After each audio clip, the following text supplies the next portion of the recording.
In the heart of just Neo stand there. Astra Do Prime, something. I am a doing vast something. futuristic Watching city you. that floated above a poisoned Earth, power did not belong to governments or armies. It belonged to money. And no one represented that power more than the billionaire magnate, Alaric Vane. And his only daughter, Lara Vane. Her name alone was enough to make executives tremble and security commanders lower their eyes. She was young, brilliant, and dangerously untouchable. In a world of advanced technology and interstellar trade, Lara Vane was the one person no one dared to defy. Lyra walked through the upper spires of Vane Tower like a queen inspecting her kingdom. The polished floors reflected her sharp boots, and the walls shimmered with holographic art worth more than most cities. People stepped aside as she passed. Some bowed slightly. Others pretended to be busy. Everyone knew the rules. Do not look at her too long, do not speak unless spoken to, and never ever challenge her. She enjoyed that fear. It reminded her that she was above them all. She had grown up watching her father crush rivals with contracts instead of weapons. From him, she learned that kindness was weakness and mercy was inefficient. Lyra believed. The universe was simple. Those with power ruled, and those without it existed to serve. Humans, especially the lower-class workers, were at the bottom of that order. To her, they were replaceable, forgettable, and invisible. That morning, Lyra was already in a foul mood. A trade negotiation with an alien consortium had not gone her way, and she needed an outlet. As she entered one of the main corridors, her sharp eyes caught sight of a human janitor quietly cleaning the floor. He wore a simple gray uniform, worn, but clean, and moved with calm, steady motions. His head was lowered, focused on his work, as if the most powerful woman in the building did not exist. Lyra stopped walking. Her entourage froze behind her. The air itself seemed to tense. "Hey," she said coldly. The janitor did not react at first. The soft hum of his cleaning device continued. Lyra's lips curled into a cruel smile. "Human," she said louder. "Did I give you permission to ignore me?" The janitor stopped. Slowly, he turned to face her. He was middle-aged with tired eyes and a face marked by years of quiet labor. Nothing about him looked special. He did not bow. He did not apologize. He simply stood there, holding his cleaning tool, waiting. People nearby held their breath. This was suicide. Lyra stepped closer, her voice sharp with amusement. "Do you know who I am?" "Yes," the janitor replied calmly. That single word sent a ripple of shock through the corridor. He had answered. Without fear, without hesitation. Lyra laughed, but there was no warmth in it. "Then you know what happens to people who waste my time." "Yes," he said again. Still no fear. Still no bow. For the first time in years, Lyra felt something unfamiliar stir inside her, annoyance mixed with curiosity. She circled him slowly, studying him like a broken machine. "You're very brave for a cleaner," she said. "Or very stupid." The janitor met her gaze. His eyes were steady, not defiant, not submissive, just calm. "I'm just doing my job." A silence fell, heavy and uncomfortable. This was not how things were supposed to go. Humans were meant to shrink under her attention. This one did not. Lyra's smile faded. "Remember your place," she snapped. "People like you exist because we allow it." The janitor did not argue. He did not raise his voice. He simply said, "People like me keep this place running." A murmur spread among the onlookers. Security shifted uneasily, unsure whether to act. Lyra's eyes narrowed. No one had spoken to her like that before, not without begging for mercy seconds later. Yet something stopped her from ordering his immediate removal. Perhaps it was the way he stood, unmoving.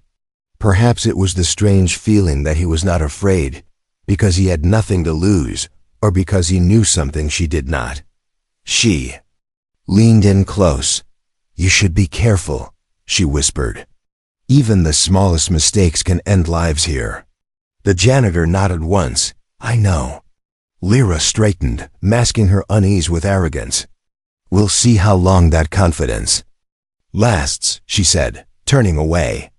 As she walked off, she felt eyes following her, not just fear this time, but curiosity. Behind her, the janitor returned to his work, as calm as ever. No one noticed the faint, knowing look in his eyes. No one yet understood that this small moment, this quiet refusal to bow, had just cracked the foundation of an empire, and that humanity's long silent strength had begun to stir. The incident in the corridor should have ended like all the others. A command, a punishment, a life quietly erased. That was how things worked in Vane Tower, yet hours passed, and the human janitor was still there, moving through the halls as if nothing had happened. Whispers followed him now. Workers glanced at him with disbelief, some with fear, others with quiet admiration. Everyone knew he had crossed a line that no one survived crossing. From the highest private level of the tower, Lyra Vane watched the city below through a curved glass wall. Airships drifted between glowing towers, and the planet beyond shimmered with artificial light. Normally, this view calmed her. Today, it did not. Her thoughts kept returning to the janitor's face, calm, steady, untouched by fear. It bothered her more than any insult ever could. She reviewed security footage of the encounter again, her fingers tapping impatiently against the console. She paused the image at the moment he met her eyes. There was no hesitation in him. No panic. Lyra had seen trained soldiers break under her stare, yet this man had stood as if he belonged there. It made no sense, and she hated things she could not control. Find out who he is, she ordered her chief security officer without looking away from the screen. The officer hesitated. His records are incomplete.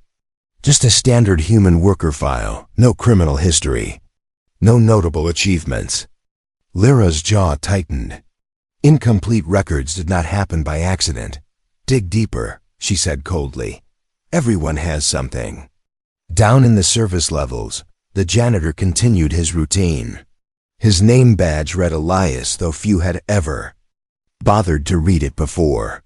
He cleaned corridors, maintenance shafts, and forgotten corners of the tower with the same quiet focus. Yet today, people noticed him. Some avoided him, afraid his defiance might bring trouble. Others offered small nods of respect. Elias accepted neither reaction. He worked as he always had, slow, careful, and observant. Late in the cycle, he was summoned. 2 security drones hovered beside him, their weapons visible but inactive. You are to come with us, a synthetic voice announced. Elias nodded, set his tools aside, and followed without resistance. He was escorted into a private chamber near the executive levels, a place far above where humans were usually allowed. The room was minimal and cold, designed to intimidate. Lyra stood at its center, arms crossed, her expression sharp and controlled. So she said, "You clean floors, but you stand like a man with nothing to fear." Elias remained silent. Lyra stepped closer. "Do you know how many people beg when they're brought here?" "Yes," he said quietly. "There it is again," she snapped. "That calm voice, that certainty, where does it come from?" Elias met her gaze. "From knowing who I am." Lyra laughed, but it sounded strained. "You're a janitor." "A human one, that's all. That's my job," he replied. "Not all that I am." The words struck her harder than she expected. She circled him slowly, studying every detail, his posture, his breathing, the faint scars on his hands that were not from cleaning tools. "You think you're special," she said. "You think that makes you untouchable." "No," Elias said. "I know I'm very touchable. That's why I choose my moments carefully." For the first time, Lyra felt a flash of anger sharp enough to burn. She leaned in, her voice low. "I could end your life with a word," Elias nodded. "I know." "And yet you didn't bow," she said. "Why?" The room felt suddenly smaller. Because, Ela said, some lines are worth standing on. Silence stretched between them. Lyra straightened, hiding her reaction behind a mask of control. You interest me, she said finally. That's the only reason you're still alive. She turned away and waved her hand dismissively. Go. Back to your work, but understand this, I'm watching you. Elias inclined his head slightly, not in submission, but in acknowledgement. As he left the room, Lyra's eyes followed him, narrowed with thought. For the first time in her life, Lyra Vane had not won an encounter through fear. And somewhere deep within the towering empire she ruled, a single human janitor had become a question she could not ignore. She did not yet realize it, but her decision to let him walk away had already set events into motion, events that would challenge everything she believed about power, humanity, and herself. The days that followed were no longer normal inside Vane Tower.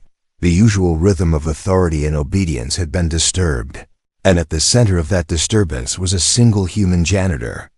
Elias continued his work, but the space around him felt different now, as if the building itself were watching. Conversations fell silent when he passed. Security patrols lingered a little longer. Even the air seemed heavier with expectation.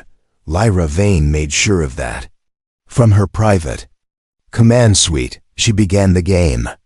It was subtle at first. Elias was reassigned to the most demanding sections of the tower, radiation-washed maintenance rings, unstable gravity corridors, and abandoned levels filled with malfunctioning machines. These were places where accidents happened easily, and questions were rarely asked. Lyra told herself it was curiosity, not cruelty, that drove her. She wanted to see how far his confidence could stretch before it broke. Elias accepted every assignment without complaint. In the low-gravity corridors, where most workers became disoriented, he moved with practiced ease. In the radiation zones, he followed safety protocols with precision that surprised even the engineers monitoring the feeds. When a power conduit exploded on level 17, Elias was already moving people out of danger before emergency systems activated. Each time he emerged unharmed, Lyra felt a sharp mix of satisfaction and irritation. Luck, she told herself as she watched the reports. Nothing more. But luck did not explain patterns. Security officers began to whisper among themselves. Elias reacted faster than trained responders. He noticed system failures before alarms triggered. Once, he disabled a rogue service drone using nothing but a cleaning rod and perfect timing. The footage vanished from the main servers within minutes, flagged and sealed by an unknown authority. When Lyra demanded an explanation, her technicians could only shake their heads. That's impossible, one of them said carefully. Someone with high-level clearance removed it. Lyra's expression darkened. No human janitor has that level of access. Yet the evidence said otherwise. Down in the service levels, Elias felt the pressure increasing. He knew he was being tested. Every task was designed to push him, to provoke a mistake or reveal fear. He understood the game well. He had played far deadlier ones long ago. Still, he remained careful. He did not show off. He did not confront. He survived. Other humans began to notice. During short breaks, workers gathered near him, pretending to rest while quietly listening. They asked small questions, how he stayed calm, how he avoided trouble. Elias gave simple answers.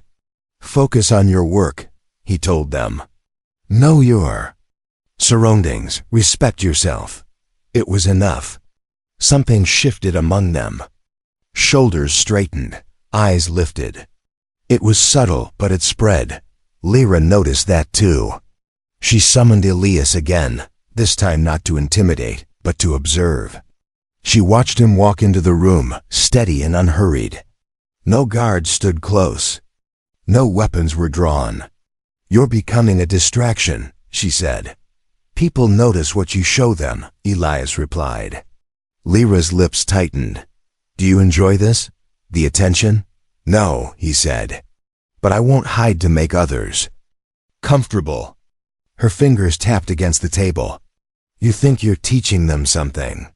I think they're remembering something, Elias said calmly. That answer unsettled her more than any act of defiance. She stood abruptly. You don't belong here, she said.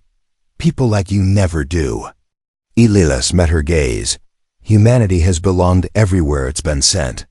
For a moment, Lyra almost smiled. Almost. Instead, she escalated the game. Elias was publicly blamed for a system failure he had prevented. His access was restricted. His workload doubled. Security followed him openly now. Their presence meant to isolate him. The message was clear. This is what happens when you stand out. But the pressure did not break him. When an evacuation drill turned into real disaster due to sabotage, it was Elias who coordinated panicked workers and saved an entire sector. Hundreds saw it happen. Recordings spread before they could be erased. For the first time, Lyra's name was not the one whispered with awe, it was his. That night, Lyra stood alone, staring at a city that no longer felt entirely under her control. A janitor had disrupted her perfect order without raising a fist or shouting a word. He had done it simply by refusing to bend. She clenched her hands. This ends soon, she whispered to herself. What Lyra did not yet understand was that her power games had already failed. By pushing Elias into the light, she had awakened something far larger than one man in idea. And ideas once seen could not be erased. The tower remained standing, but its foundation had begun to shift. The higher levels of Vane Tower were silent at that hour, wrapped in artificial night. Lyra Vane stood alone in her private archive chamber, surrounded by floating data streams and locked memory vaults. She had ordered the system to search again deeper this time. Not through public records or corporate databases, but through restricted channels that only her family could access. If Elias was more than he appeared, she would uncover it. The results disturbed her. Whole segments of his history were missing. Not erased clumsily, but sealed with precision. Dates that led nowhere. Locations marked as classified. Even biometric records that should have existed were replaced with placeholders. Someone powerful had protected this man, and not recently. The protection was old, deliberate, and carefully maintained. Lyra felt an unfamiliar chill. Elsewhere. In the tower, Elias sat alone in a maintenance alcove, the hum of power lines vibrating softly through the walls. He had chosen this spot because it was quiet and because it reminded him of places he had once waited before missions. He knew the search was happening. He had known the moment security behavior changed, the moment certain doors hesitated before opening for him. The past always caught up eventually. He closed his eyes briefly, remembering a different life. Years ago, humanity had not been weak or ignored. Faced with growing threats from expansionist empires and advanced alien coalitions, Earth had formed a quiet program known only to a few. It trained humans not just to fight, but to endure, to observe, adapt, and protect without recognition. Elias had been part of that program. Not a soldier in uniform, but something far more useful. Invisible, effective, disposable. He had walked away after the program was betrayed by the very elites it served. A soft chime echoed through the maintenance corridor. Elias opened his eyes. Someone was approaching, moving carefully, trying not to be seen. When the figure stepped into the dim light, it was not Lyra, but an older man in a formal security uniform. His insignia marked him as a senior overseer, someone who had survived long enough to know when silence was safer than loyalty.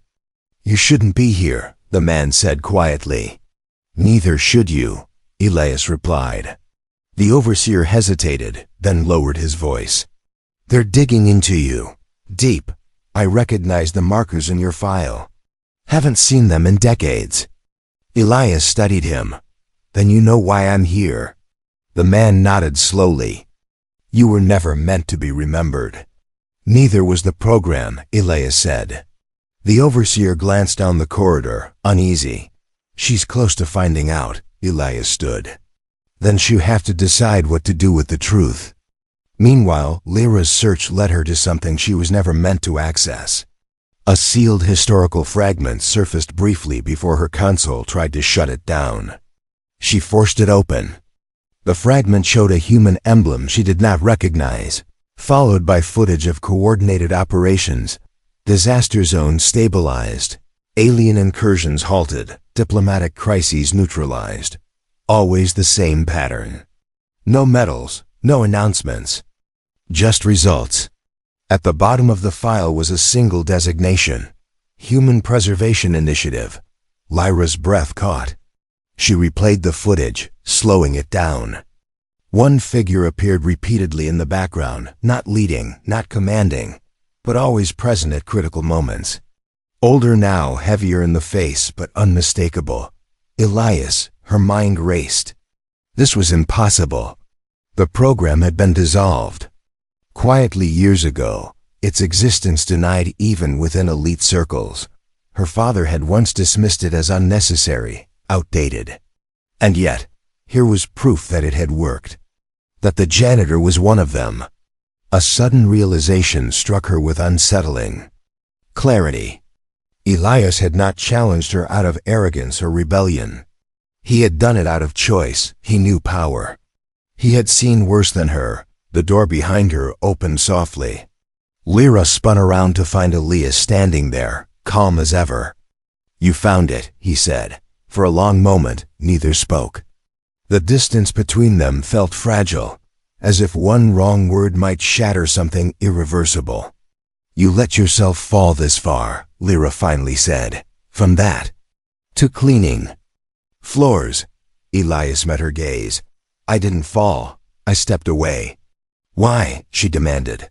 "Why disappear?" "Because humanity didn't need heroes anymore," he said. "It needed time." Lyra felt her carefully built worldview crack. Everything she believed about strengths, status, and control was suddenly incomplete. This human had given up power willingly, something she had never understood. "You could have ruled," she said quietly. Elias shook his head. Ruling was never the goal. Surviving with dignity was. As he turned to leave, Lyra remained. Frozen, surrounded by shattered assumptions. The janitor's past was no longer hidden, but what frightened her most was not who he had been. It was what he still was. And she knew, deep down, that nothing would be the same after this. Lyra Vane did not sleep that night. The truth she had uncovered burned in her mind like a fault line splitting open beneath everything she believed. Elias was not just a worker who had stepped out of place. He was a reminder of a kind of power she could not buy, command, or erase with a signature. And that terrified her. By morning, her confusion had hardened into something colder and far more dangerous. Resolve. If Elias could not be controlled, he would be broken. The strike began quietly, as all effective attacks did. Official reports surfaced accusing Elias of repeated security violations. Access privileges were revoked. Maintenance doors that once opened for him stayed sealed. His work assignments became public punishments, each one designed to isolate him further from the other humans who had begun to look at him with hope. Lyra ensured the narrative was clear. This janitor was a threat to order, a dangerous anomaly that needed to be corrected. The message spread fast. Supervisors avoided Elias now, afraid association might ruin them. Some workers lowered their eyes in apology as they passed. Others whispered warnings. Elias noticed everything, but he did not react.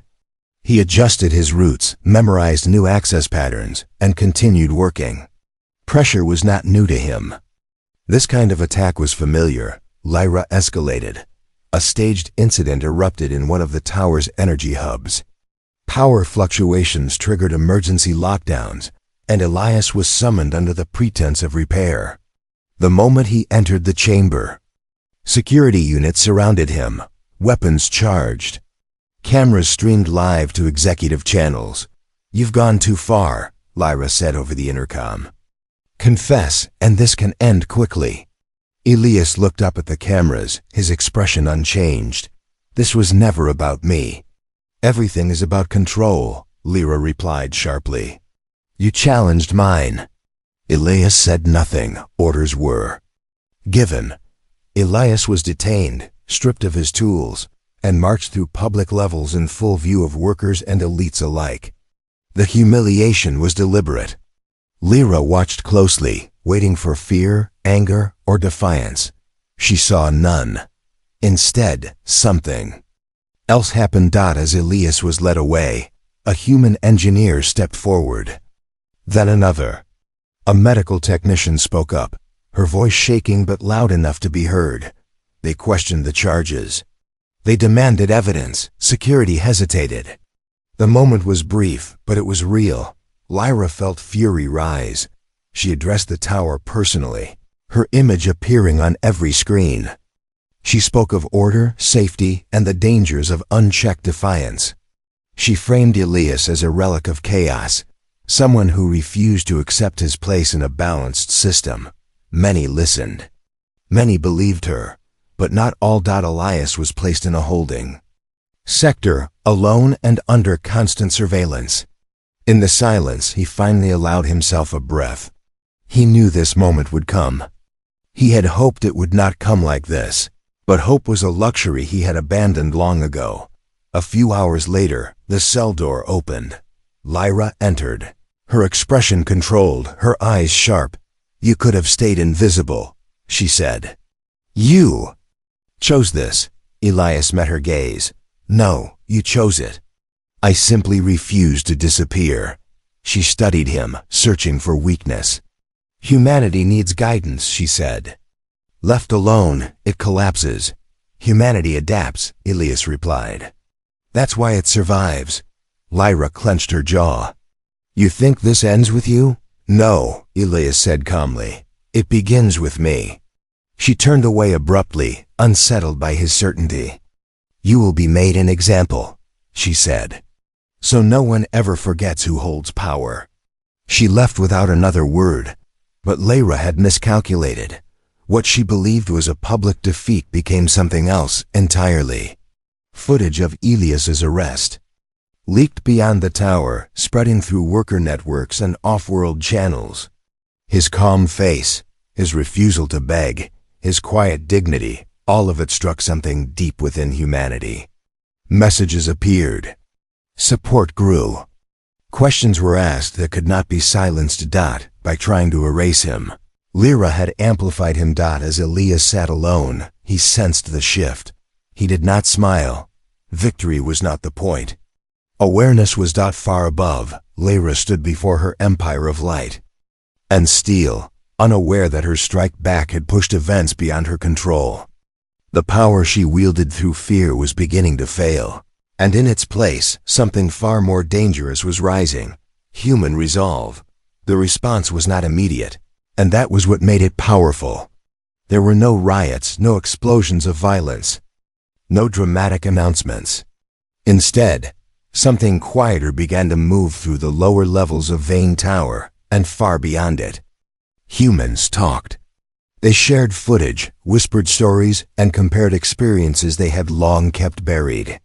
Elias's arrest became a symbol, not of defeat, but of restraint, of a strength that did not need to shout. Inside the holding sector, Elias felt the change before he saw it. Security patrols shifted uneasily. Orders came slower, more carefully worded. Some guards avoided meeting his eyes. Others looked at him with something close to respect. He remained seated, calm and patient, as he always had been. He understood that moments like this were not won with force, but with time. Across the tower, human workers began to stand together in small ways. Maintenance schedules slipped, not through sabotage, but through coordinated pauses. Technicians followed protocols exactly as written, no faster, no slower. Medical staff refused unsafe shortcuts. The tower still functioned, but its efficiency faltered. The message was subtle but unmistakable. The system depended on them more than it admitted. Lyra Vane watched the data streams with growing frustration. Productivity. Graphs dipped. Response times increased. Nothing she could punish directly, nothing that violated contracts, but everything that slowed her empire's momentum. She issued orders, demanded explanations, threatened consequences. The answers she received were polite, correct, and useless. "They're complying," her advisors said carefully. Technically, that word infuriated her. Beyond the tower, the story spread further. Off-world human colonies replayed the footage of Elias standing calmly as weapons were aimed at him. Alien observers took notice. Some had dismissed humanity as fragile, divided, and easily managed. Now they saw something different, a species capable of unity without command, resistance without chaos. A delegation from a minor alien trade alliance requested a delay in negotiations, citing internal ethical review. That had never happened before. Lyra felt control slipping through her fingers. She returned to Elias's cell, determined to end this herself. When she entered, he stood, not because he was ordered to, but because it was polite. That simple gesture unsettled her more than any insult could have. "You planned this," she accused. "No," Elias replied. "I trusted it." "Trusted what?" she snapped. "Humanity," he said simply. Lyra paced the small space, her composure cracking. "You've turned them against me." "They were never against you," Elias said. "They were afraid. There's a difference." She stopped, staring at him. "Fear keeps order." "For a while," he replied. "Respect lasts longer." Silence pressed in around them. For the first time, Lyra allowed herself to ask the question she had avoided. "What do you want?" Elias did not answer immediately. When he spoke, his voice carried no demand, no threat. "I want humanity to be seen, not as tools, not as background, as partners." Lyra laughed bitterly. "You're asking me to dismantle everything my family built." "No," Elias said. "I'm asking you to decide what it becomes next." Before she could respond, alarms sounded softly through the tower, not emergency sirens, but diplomatic alerts. Multiple alien channels had gone silent. Trade ships had paused docking. Contracts were being reviewed. The Empire's image was shifting, and not in her favor. Her advisors flooded her with updates. "They're watching," one whispered. "All of them." Lyra felt something cold settle in her chest. For the first time, her power had limits. She could see. She dismissed everyone and stood alone, staring at Elias through the transparent barrier of his cell. He did not look like a revolutionary. He did not look like a threat. That was the most dangerous thing about him. "You've already won something," she said quietly. Elias shook his head. "This isn't about winning. It's about choosing. Not to lose ourselves." Outside the tower, human workers continued their quiet unity. Across the stars, others listened. Humanity was standing, not with raised fists, but with steady feet and clear eyes. Lyra turned away, knowing a decision was coming that would define not just her rule, but her legacy. And for the first time in her life, she was unsure which choice would make her stronger. The tower did not fall. There were no explosions, no dramatic coups, no final battle carved into history feeds. Instead, the change came in a way far more unsettling to those who ruled by fear. It came through decisions, quiet ones, permanent ones. Lyra Vane stood before the Central Council chamber, a place where contracts were signed and futures were shaped without public voice. For the first time, the room was full of hesitation. Advisors watched her carefully. Off-world delegates appeared as holograms, their expressions unreadable. Human representatives, real ones, not appointed symbols, stood at the edges of the chamber. This alone marked a shift that could not be undone. Elias was there as well, no longer confined, no longer hidden. He wore the same simple uniform. Unadorned and honest, he had refused every offer to change it. Status had never been the point. Lyra took a breath, steadying herself. She had reviewed projections all night. Every path that ended in force led to long-term collapse.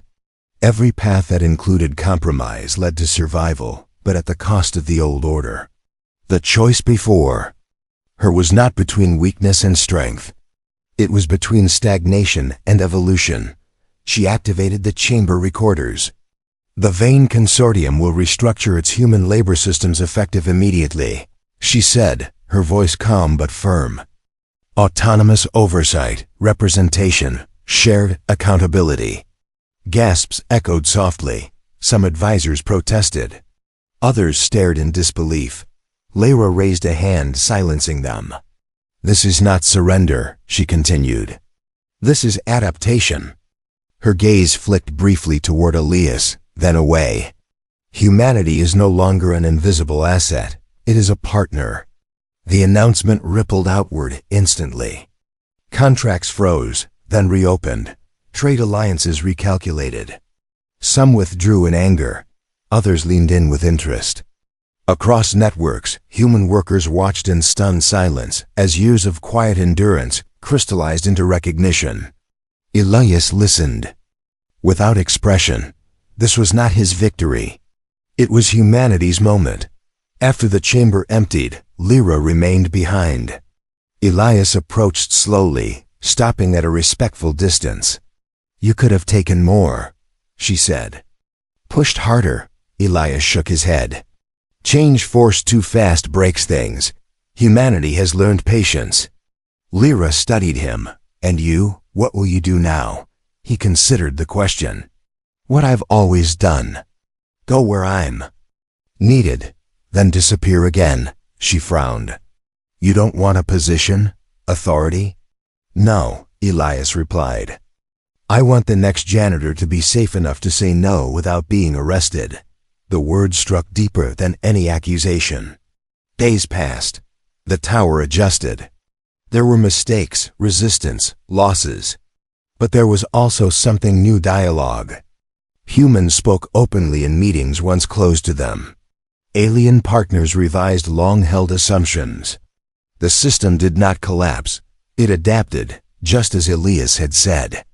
Lyra watched it all from a distance, no longer certain where her place truly was. Power felt different now. Heavier, but more real. She understood, perhaps for the first time, that ruling through fear had kept her isolated, blind to the strength beneath her empire. On his final day in the tower, Elias returned his access badge. No ceremony marked the moment. No crowd gathered. Only a few workers watched quietly as he placed it on the desk. Thank you, one whispered. Elias nodded. Keep standing. As he walked away, Lyra observed from an upper balcony.